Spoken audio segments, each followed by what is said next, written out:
প্রিয় শিক্ষার্থী, আশা করি সবাই ভালো আছো।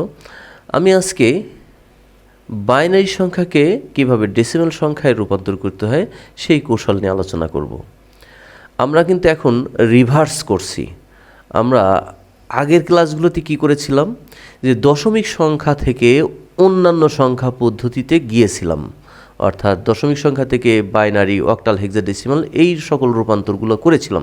এখন ওই সংখ্যা পদ্ধতি থেকে দশমিকে ব্যাক করব। এই ব্যাক করার ক্ষেত্রে, অর্থাৎ বাইনারি থেকে দশমিক বা অক্টাল থেকে দশমিক বা হেক্সাডেসিমাল থেকে দশমিকে ব্যাক করার ক্ষেত্রে একটা রুলস, এই একটা রুলস শিখলেই সব কয়টা সংখ্যা পদ্ধতি থেকে দশমিকে ব্যাক করতে পারবো। তাহলে চলো আমরা বাইনারি থেকে ডেসিমেলে কিভাবে ব্যাক করা যায় সেই কৌশলটা একটু ভালো মতো শিখি। আজকের ক্লাসটা কিন্তু ইম্পর্টেন্ট, অর্থাৎ আজকে এই ক্লাসের রূপান্তরটা যদি আমরা ভালো মতো দেখি তাহলে বাকি সব রূপান্তরগুলোই তোমাদের কাছে ইজি হয়ে যাবে। তাহলে চলো আমরা এই ক্লাসটি একটু ভালো করে খেয়াল করি যে বাইনারির একটা সংখ্যাকে কিভাবে ডেসিমাল সংখ্যায় রূপান্তর করা যায়। এর কৌশল হচ্ছে একটা কথা শুধু বলবো, একটা কথা শুধু মনে রাখো, তাহলেই হবে। যে আমরা বাইনারি থেকে যদি ডেসিমেলে রূপান্তর করতে চাই তাহলে বাইনারির বেস 2 দ্বারা বাইনারির প্রত্যেকটা অঙ্ককে গুণন করতে হবে। কি বললাম, যে বাইনারি থেকে যদি ডেসিমেলে, অর্থাৎ ডেসিমেলে যদি আমরা ব্যাক করতে চাই, সেটা যদি বাইনারি থেকে হয় তাহলে বাইনারির বেস 2 দ্বারা বাইনারির প্রতিটি অঙ্ককে গুণন করতে হবে এবং পাওয়ার দিতে হবে। আচ্ছা, যদি অক্টাল থেকে ডেসিমেলে ব্যাক করতে চাই তাহলে অক্টালের বেস 8 দ্বারা অক্টালের প্রতিটি অঙ্ককে গুণন করতে হবে। যদি হেক্সাডেসিমেল থেকে ডেসিমেলে ব্যাক করতে চাই তাহলে তাহলে হেক্সাডেসিমেলের বেস 16 দ্বারা হেক্সাডেসিমেলের প্রতিটা অঙ্ককে গুণন করতে হবে। এই হচ্ছে নিয়ম। অর্থাৎ যে বেস থেকে বা যে পদ্ধতি থেকে আমি ডেসিমেলে ব্যাক করতে চাই সেই পদ্ধতির বেস দ্বারা সেই পদ্ধতির অঙ্কগুলোকেই গুণন করতে হবে। এই হচ্ছে নিয়ম।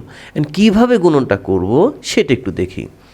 তাহলে এইখানে যে বাইনারি সংখ্যা, এখানে 5টা ডিজিট আছে, 5টা অঙ্ক আছে, আর বাইনারি বেস কত? 2। এই 2 দ্বারা এই প্রত্যেকটা অঙ্ককে গুণন করতে হবে এবং প্রত্যেক অঙ্কের মাঝখানে একটা করে যোগ দিতে হবে। এটা একটু ভালো করে খেয়াল করো। প্রথমে এই 1কে 2 দ্বারা গুণন করব, এই যে এই 1 গুণন 2, তারপরে একটা যোগ দিলাম, তারপরে এই 0 গুণন 2, তারপরে একটা যোগ, তারপরে এই 1, এই 1-এর সাথে আবার এই 2টা গুণন করতে হবে, তারপরে একটা যোগ, তারপরে এই একটা, এই অঙ্কটা, এই অঙ্কের সাথে আবার 2 গুণন করতে হবে, তারপরে একটা যোগ, তারপরে এই অঙ্কটা, ওর সাথে আবার 2 গুণন করতে হবে। এই হচ্ছে গুণনের নিয়ম। বেস গুণন যোগ, গুণন যোগ, অর্থাৎ বেস দ্বারা প্রত্যেকটা অঙ্ককে গুণন করতে হবে, যোগ, প্রত্যেকটা অঙ্কে গুণন যোগ। এই হচ্ছে সাজানোর কৌশল। এখন আরেকটা কাজ করতে হবে, সেটা হচ্ছে পাওয়ার দিতে হবে। পাওয়ারটা কীভাবে দেব? এই যে সব কয়টা গুণন শেষে পূর্ণ সংখ্যা, এটা তো একটা পূর্ণ সংখ্যা, তাই না? পূর্ণ সংখ্যার লাস্ট অঙ্ক যেটা, এই যে পূর্ণ সংখ্যার লাস্ট অঙ্ক এইটা না, এই লাস্ট অঙ্কের সাথে যে বেসটা গুণন হলো তার পাওয়ার হবে 0। কথা বুঝতে পারছো? পূর্ণ সংখ্যার লাস্ট অঙ্ক, সেই লাস্ট অঙ্কের সাথে যে বেসটা গুণন হলো তার পাওয়ার হবে 0। এবার 1 2 3 4, এবার অর্থাৎ প্রত্যেকটা বেজের উপর পাওয়ার দিতে হবে, কিন্তু অঙ্কগুলোর উপর না। এই যে আমার প্রদত্ত যে অঙ্কগুলো ছিল সেই অঙ্কের উপর না, পাওয়ার বসবে কার উপর? বেজের উপর। এবং একদম ডান পাশেরটা হবে 0, তারপরে 1 2 3 4 5 6 7, এইভাবে যদি আরও থাকে তাহলে এদিকে যাইতে থাকবে। অর্থাৎ অঙ্ক যদি আরও বেশি থাকে তাহলে 4 5 6 এইভাবে বাড়তে থাকবে। আমার কিন্তু অঙ্ক সাজানো শেষ, এখন জাস্ট ক্যালকুলেশনটা কি? এই যে এটা তো নিশ্চয়ই তোমাদের জানা থাকার কথা, তারপরে আমি একটু ব্যাখ্যা করে দিই। যে 2 এর পাওয়ার 4 এর মানেটা কি? যে 4টা 2-এর গুণনফল, তাই তো? 2 এর পাওয়ার 4 এর মানে হচ্ছে 4টা 2-এর গুণনফল। 4টা 2কে যদি গুণন করি কত হয়? এই যে 2 2 গুণ 4, 4 2 গুণ 8, 8 2 গুণ 16, তাহলে 2 এর পাওয়ার 4 মানে এই যে 16, তো এটা হবে কত 16, আর 1 গুণন 16,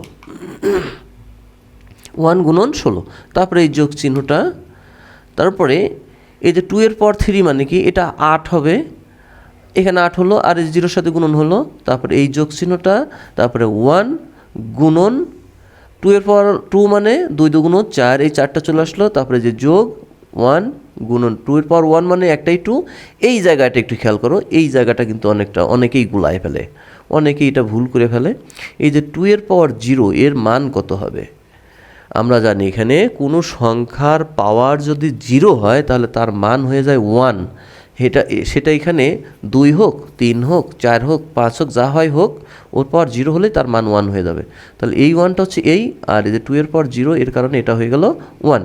এখন গুণন আর যোগের পালা, এইগুলো যে তোমরা এটা ক্যালকুলেশন করে নিও। 16 একে 16, 8 আর 0 গুণন করলে 0, 4 একে 4, 2 আর 1 গুণন করলাম 2, 1 আর 1 গুণন করলাম 1, আর যোগ করে দিলে ফলাফলটা পেয়ে যাচ্ছি।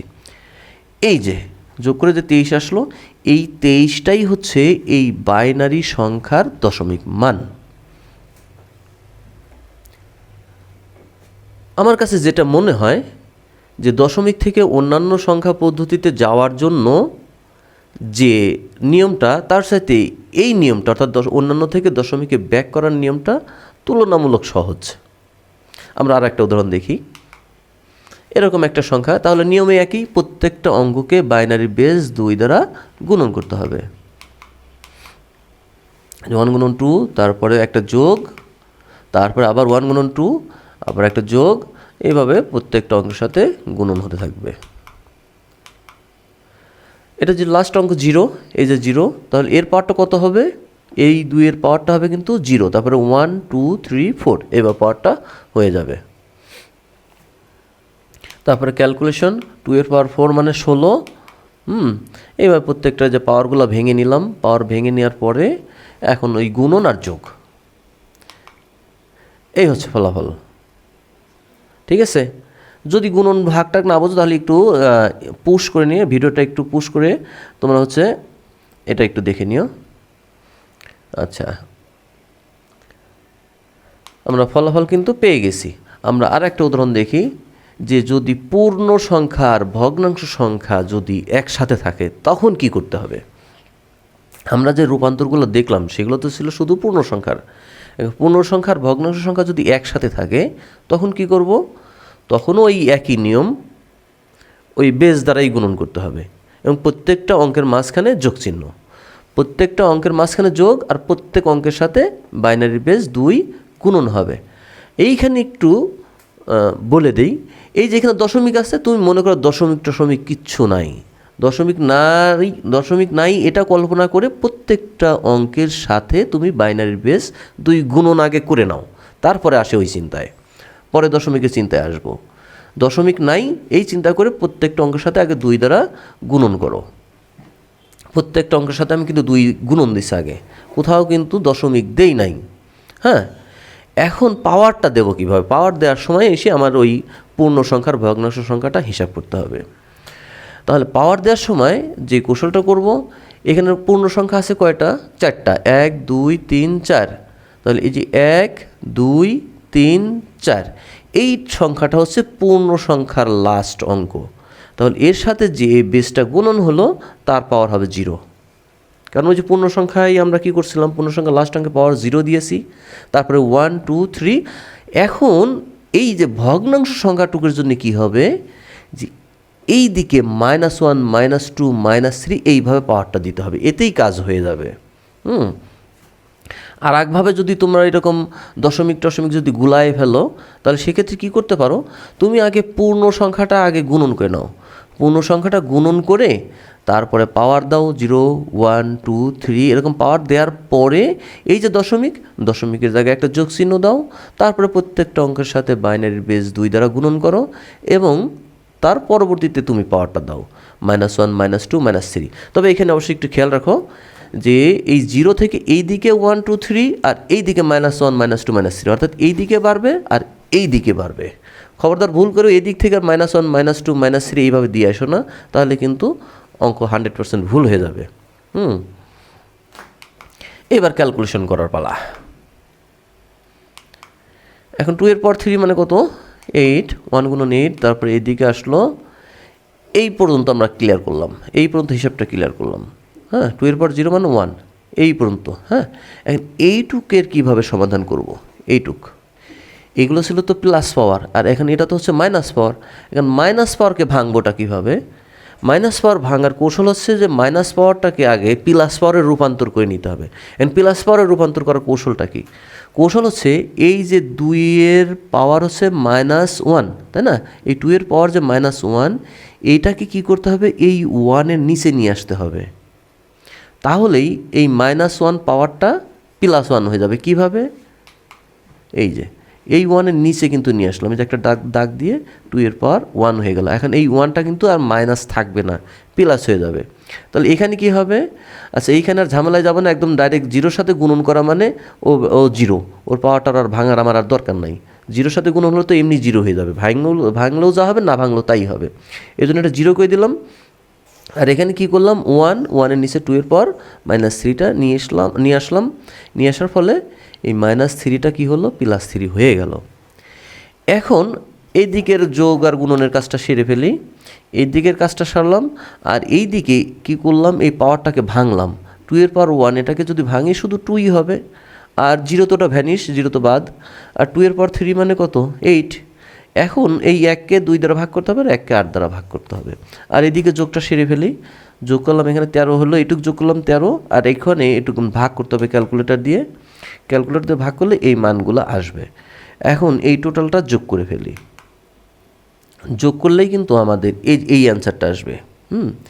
এটা এই সংখ্যাগুলো যোগ করলে 13.625 এটা আসে। এই হচ্ছে আমাদের বাইনারি সংখ্যার দশমিক মান, অর্থাৎ এই যে পূর্ণ সংখ্যার ভগ্নাংশ সংখ্যা যদি একসাথে থাকে তাহলে সেই ক্ষেত্রে এই ধরনের মানটা আসবে। ঠিক আছে, সবাইকে অসংখ্য ধন্যবাদ। আগামী ক্লাসটাতে আমরা অক্টাল বা হেক্সাডেসিমাল সংখ্যা থেকে দশমিক সংখ্যায় আসবো, তখন বিষয়গুলো আরও ক্লিয়ার হবে ইনশাল্লাহ। আল্লাহ হাফেজ।